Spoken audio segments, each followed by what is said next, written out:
Being the time of the year when families and friends are reunited, it's only fitting that there will be a pair of familiar faces on the Aloha Stadium sidelines when UH and Navy get together this Saturday.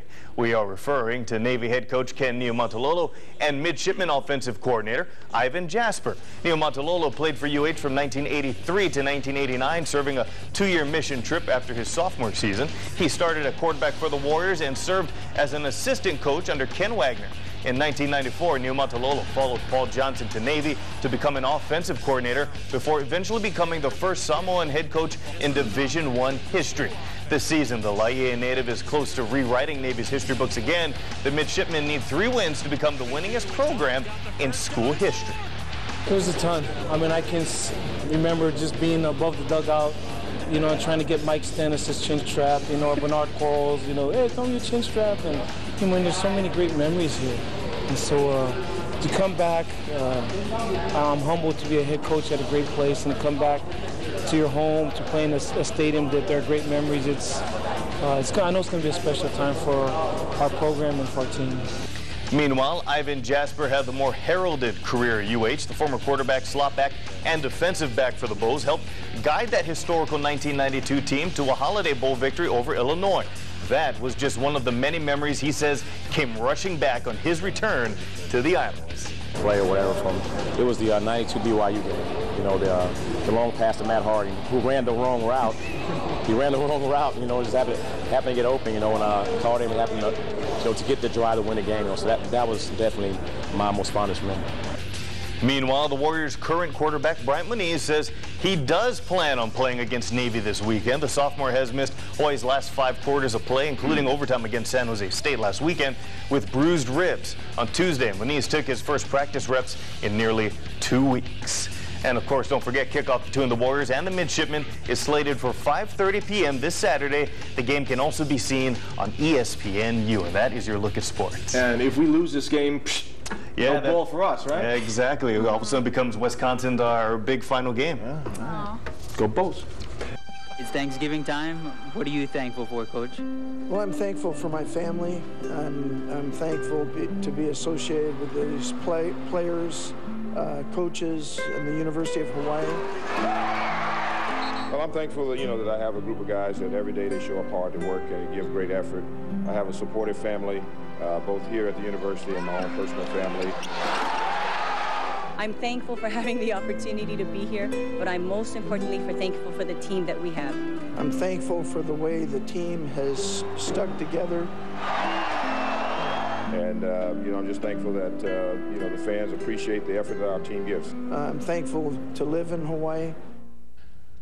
I hope you're all having a pleasant evening. There might be no UH football player more thankful for the senior season he's having than slotback John Medeiros, former walk-on out of Kapolei who earned a scholarship last year, had a career game in the Warriors' 17-10 overtime win in San Jose last week, producing 10 catches for 149 yards. Is there anybody feeling better than you this week after that 10-catch performance? Yeah, it was a rush. I mean, I just kind of sometimes just step back, like when I, kind of have like alone time or whenever, and I just kind of think like how far like I came as a person and everything, and as a football player, but I mean, it's all, to me, it's all paying off now. I mean, I'm having fun right now. Medeiros is third on the team with 40 receptions for 534 yards and 3 touchdowns. Team needs to beat Navy Saturday, then Wisconsin next Saturday to secure a bowl berth. In this playoff drive where you had to win 5 to get to that bowl game, you won the first 3. Is there belief that you guys can win out? Oh yeah, there's definitely belief. I mean, we definitely have team confidence now. Offense is clicking, defense is, playing their balls out, and, we just got to keep going and just keep that consistency that we got, and, I mean, there's no doubt that we can go to a bowl game.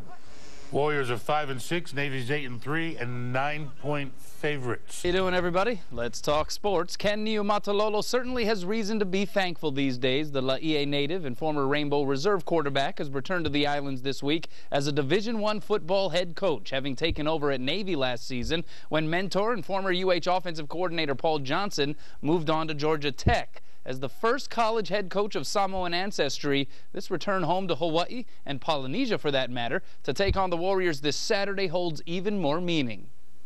I mean, I can remember just being above the dugout, you know, and trying to get Mike Stennis' chin strap, you know, or Bernard Quarles, you know, hey, throw me your chin strap. And I still remember talking to Archie Griffin when he sat in the dugout when he came for the Hula Bowl back in, I don't know, 70-something. And I mean, there's so many great memories here. I'm humbled to be a head coach at a great place and to come back to your home, to play in a stadium that there are great memories. I know it's going to be a special time for our program and for our team. And that connection holds value for several Navy players. 5 midshipmen hail from Hawaii high schools, including Kapolei alum, sophomore slot back Aaron Santiago.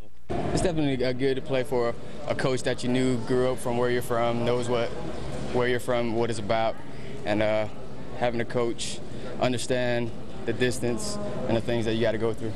All of Niumatalolo's players, though, revere his leadership as a coach and mentor. He's a very inspirational coach. I love him to death because he not only inspires me as a coach, but also on a spiritual level. Somebody I respect in and outside of football.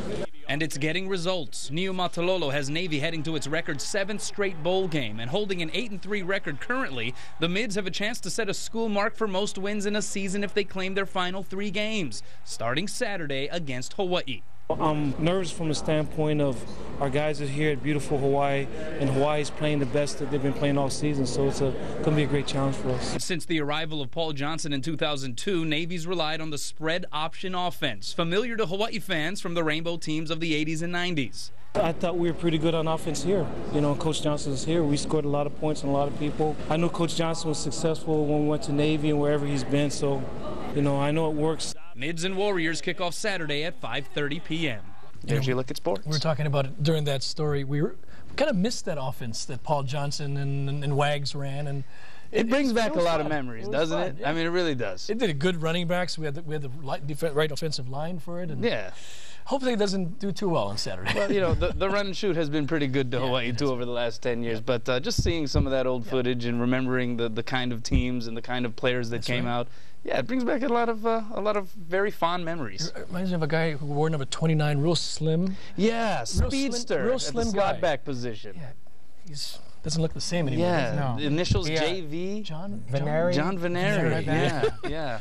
I'm just kidding, Johnny. I don't know if he would still play slot back today. Well, this one I didn't say it, Johnny. I thought they said it. On Thanksgiving, we celebrate the turkey.